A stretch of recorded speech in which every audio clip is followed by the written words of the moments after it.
We are here this morning on State of Florida versus Michael Keetley, case number 10-18429. Former ice cream truck driver Michael Keetley is preparing to go on trial for a second time for the same crime. Upon further deliberation and discussion, the jury has not reached a unanimous verdict, period. The jury is hung, period. This is not going to change, period. And at this time, ladies and gentlemen, I am declaring a mistrial in the case. Keetley is charged with murder and attempted murder for a 2010 shooting that left 2 brothers dead and 4 people injured. Prosecutors claim it was a case of vigilante justice after an armed robbery on his ice cream truck crippled his hand. But this time around, Keetley will be without his longtime defense attorney, Leanne Gowdy, who made a tactical decision to not make a closing argument in his last trial, stunning the prosecution and depriving them of a rebuttal argument. The jury in that case deadlocked. We have nothing else to say to the jury. You're comfortable that you know what you're doing when you make that decision not to have Ms. Gowdy present a closing argument. Is that correct? Yes, sir. Are you satisfied with the services of your attorneys up until this time? Absolutely.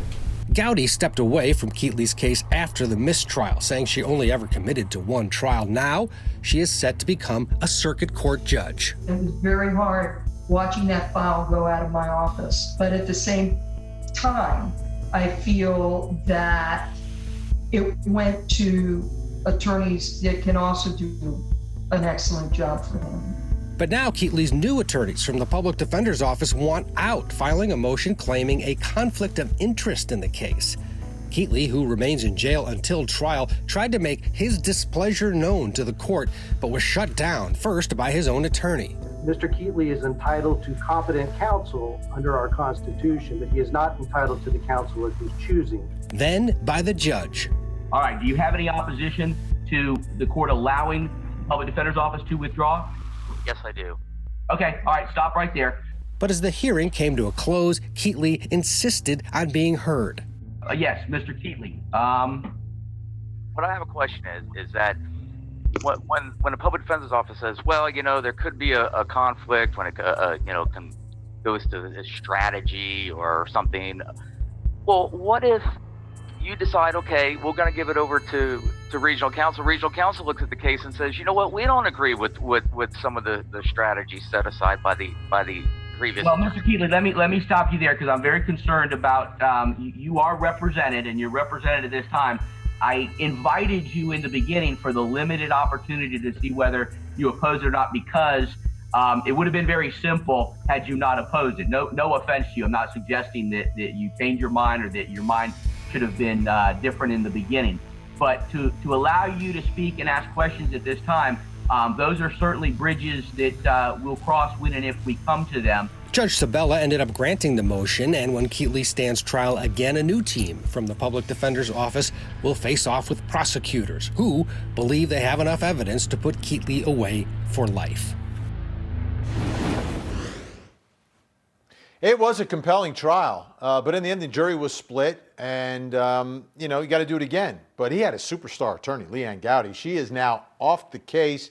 Got to get a new team in there. He seems to be a little bit of a problem client from the way he was speaking up there, and that could be an issue as well when you bring in a new team. Let's bring in Michelle Rayner-Goolsby, civil rights attorney, recently elected to the Florida State House, joining us from down in Florida. Great to see you again. I always say a retrial advantage prosecution, but I say that with an exclamation point this time because part of that advantage is that he lost his superstar defense attorney, Leanne Gowdy. How much of a difference do you think an attorney can make in a close case like this? Well, thanks for having me, Vinny. I'm really happy to be here. But I will tell you, you got to remember that it was a 10-2 not guilty for Michael Keetley. And Leanne Gowdy is actually one of my mentors, probably one of the best criminal defense attorneys, definitely in the state, top 10 in the country. So when you lose an attorney like that, I think there may be an advantage to the prosecution. Leanne Gowdy is one of the best to do it. That's the reason that she was, when she ran for judge, she ran unopposed because who's going to run against her. I think that, Mr. Keetley has been in jail for over 10 years. So I think that he's ready to get this over with no matter what it looks like. If guilty, not guilty. I think that whoever is going to come on the case, now it's regional counsel. So it's been conflicted out of the public defender's office, the same office I actually used to work in. And is a tremendous office. I think that he would have been in great hands with the public defender's office in Hillsborough County, but now it's going to regional counsel. So now there's a new set of lawyers that have to get acclimated to the case, have to get acclimated to the strategy. Leanne is not going to be able to help them much because she takes the bench in January 2021, and we're about to start jury trials here soon in Hillsborough County. So it may be advantage prosecution on this. So here's my take on Keetley. This is a guy who's been in jail for a long time, waiting for his moment in court, right? He doesn't strike me as being stupid, right? He's very involved, but it seems like he wants to control the strategy of the case. What is that relationship like? Take us behind the curtain. What if an attorney and the client don't agree on trial strategy? How do you deal with that? How do you handle that? Well, a couple of things. You probably know this, but in Florida, the bar says that strategy is really an attorney determination. However, you have to have your client involved in the trial.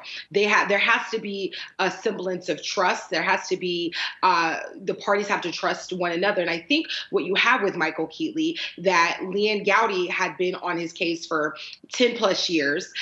She had walked with him through this whole ordeal. So there's a level of trust and understanding that both of the parties had. And so now he's going to have to rebuild that. And literally, I think you also have to consider that he's been in a system that he probably feels, and maybe rightfully so, that has not afforded him or given him any reason to trust anybody else. It is to your question, it is vitally important that a client and an attorney have that trust, because a lot of times when you don't have that trust and that relationship breaks down, that is the reason that you see attorneys withdraw. It's not always about withdrawing because you haven't gotten paid for a case, but if you are literally at a deadlock between you and your client, especially when it comes to strategy, especially this type of high profile case, that it makes it almost impossible to really proceed to trial with a client that doesn't trust you and y'all disagree. Yeah, I'll tell you what, though. I know it was 10-2, but still, the night of the shooting, for some reason, he had to have his van painted. An all-night paint session, right? I mean, no one has an all-night paint session for a van. He did it on the day of the shooting, so I can't get past that, but we'll see what happens at the retrial. Wow, great to catch up with you. Michelle Rayner-Goldsby, we'll be speaking again. Thanks so much.